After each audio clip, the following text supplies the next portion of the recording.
আসসালামু আলাইকুম। কী অবস্থা? শুভ সকাল বন্ধুরা।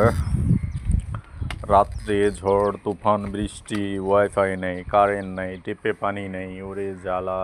কি যে একটা জ্বালা! ছাদের উপরে গাছ কোথায় আসছে? ওখানকার গাছ এদিকে আসছে, আর সব গাছগুলো ঠিক আছে। সবগুলা গাছ ঠিক আছে, পুরো ছাদ ভিজে গেছে একদম। এখনও অন্ধকার হয়ে আছে আকাশ, বৃষ্টি আসবে হয়তো বা।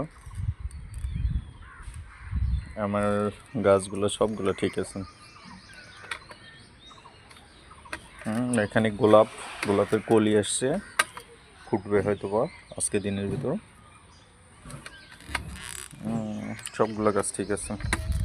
আমি করছি ভেঙে গেছে, রাত্রে ভাবছি আমি ভেঙে গেছে, না হলে উল্টে গেছে, না সবগুলোই ঠিক আছে মাশাল্লাহ। আমার জুতোগুলো খুঁজে পাচ্ছে না, আমি খালি পায়ে আসছি। জুতোগুলো নাই, কই যে গেছে। সবগুলো গাছ ঠিক আছে। ভালো থাকবেন সবাই, আসসালামু আলাইকুম।